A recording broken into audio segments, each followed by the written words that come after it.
नमस्कार। माइंडफिट चैनल में आपका स्वागत है। आज मैं आपको श्री श्री रविशंकर जी का एक अनोखा रूप दिखाना चाहता हूँ। मैं ऐसा आपको सिर्फ एक सीख देने के लिए कर रहा हूँ कि क्योंकि हमें इस जीवन की तमाम अनुभूतियां अपने शरीर के दायरे में रहते हुए ही लेनी है। हम जितना स्वस्थ रहेंगे हमें उतनी ही स्वस्थ अनुभूतियां भी होंगी। लेकिन श्री श्री की उन तस्वीरों को दिखाने से पहले मैं चाहता हूं कि आप उनके प्रिय भक्त का यह गाना सुने। तेरे बगैर जहां में कोई कमी सी थी, तेरे बगैर जहां में कोई कमी सी थी।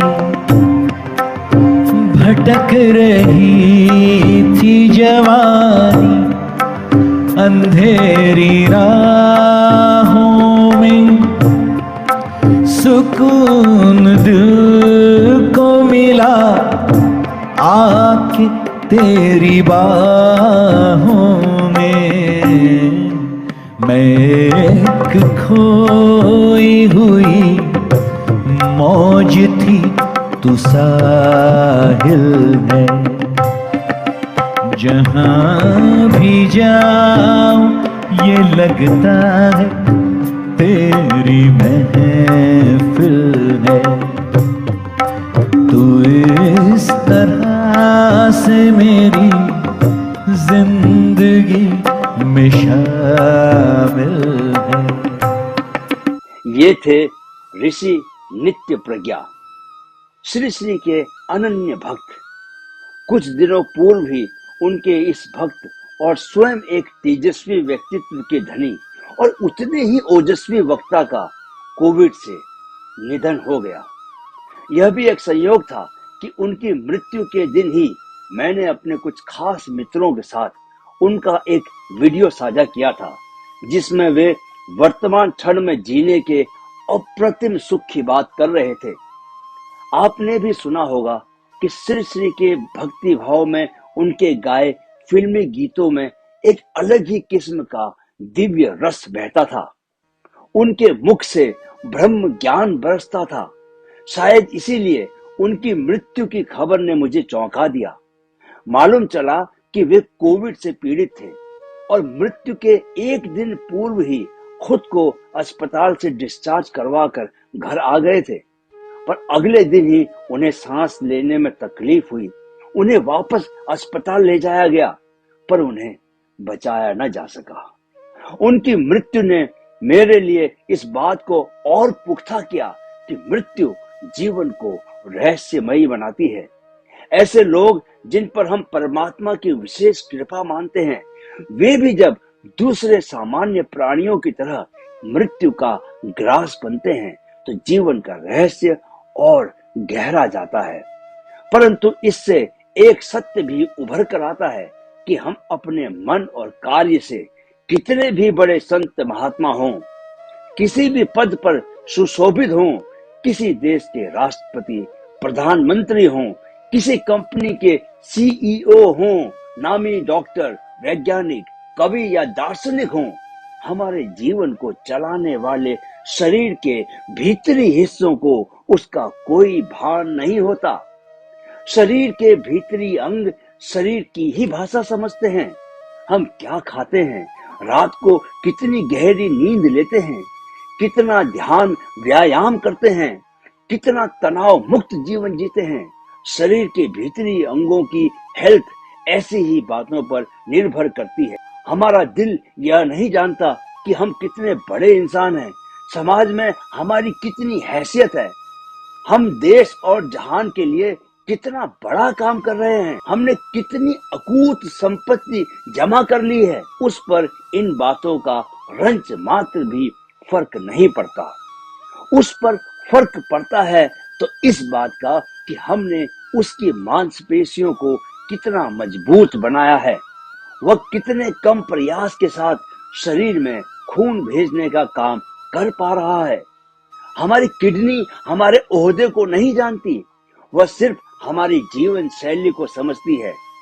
जीवन शैली जितनी स्वस्थ होगी, किडनी उतनी ही सामर्थ्य के साथ अपना काम कर पाएगी। कितने ही लोग हैं जो 60 की उम्र तक पहुंचते पहुंचते किडनी पकड़कर बैठ जाते हैं। पूर्व प्रधानमंत्री श्री वीपी सिंह जीवन के अंतिम 10 साल किडनी की बीमारी से त्रस्त रहे। निश्चय ही जब आप बड़े पद पर होते हैं तो आपकी जिम्मेदारियां बढ़ जाती हैं। दांव पर बहुत कुछ लगा होता है। ऐसे में अमूमन हम अपनी हेल्थ को नजरअंदाज करने लगते हैं। यही से चीजें बिगड़ने लगती हैं। जब तक हमें शरीर के खराब अंगों का ख्याल आता है, तब तक वे इस हद तक बिगड़ जाते हैं कि उन्हें फिर वापस सुधारा नहीं जा सकता। इस मामले में गांधी जी एक अपवाद थे। उन्होंने अपनी जीवन शैली को लेकर कभी कोई समझौता नहीं किया। संभवतः जितना काम उन्होंने किया, उतना उनके समकक्ष कोई और राजनेता नहीं कर पाया। लेकिन फर्क यह था कि गांधी जी ने अपने शरीर का पूरा ख्याल रखा। उनकी ऊर्जा और हेल्दी दिल का पता इस बात से भी चलता है कि उन्होंने 61 साल की उम्र में डांडी मार्च के दौरान लगातार 24 दिनों तक चलकर 386 किलोमीटर की दूरी तय की। उस मार्च का कोई अगर वीडियो देखे तो गांधी जी की तेज गति देखकर दंग रह जाए। आप भी देखिए।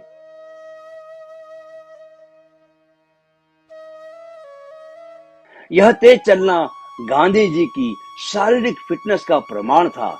गांधी जी ने राष्ट्र धर्म का निर्वाह तो किया, पर साथ में शरीर के प्रति अपने धर्म को भी नहीं छोड़ा।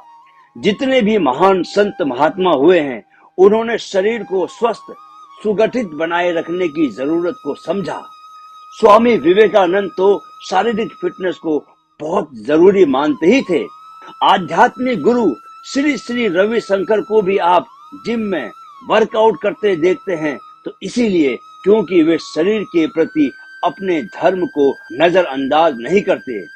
देखिए उन्हें, वे किस तरह अपने शरीर पर श्रम कर रहे हैं। श्री श्री रविशंकर की तरह ही जिड्डू कृष्णमूर्ति अगर 90 वर्ष की आयु तक पूरी ऊर्जा के साथ प्रवचन देते रहे, तो इसीलिए कि युवावस्था से ही उन्होंने नियमित योग और प्राणायाम को अपनी दिनचर्या का अनिवार्य हिस्सा बनाया। इसमें कोई दो राय नहीं कि जीवन को कर्म प्रधान होना चाहिए। कर्म ही जीवन है, पर हम न भूलें कि शरीर के प्रति धर्म भी इसी कर्म का हिस्सा है। दिल, जिगर, फेफड़े, आमाशय, शरीर के भीतरी अंगों को इससे कोई मतलब नहीं कि हम कौन हैं, क्या करते हैं, हमारा क्या रुतबा है। उन्हें सिर्फ इससे मतलब है कि आप योग, व्यायाम, प्राणायाम करते हैं या नहीं, समय पर सोते हैं या नहीं, गहरी नींद लेते हैं या नहीं, खुश रहते हैं या नहीं, हेल्दी भोजन करते हैं या नहीं। आप काम, आराम और प्राणायाम में कितना संतुलन बनाकर रखते हैं। वीडियो देखने के लिए बहुत बहुत धन्यवाद।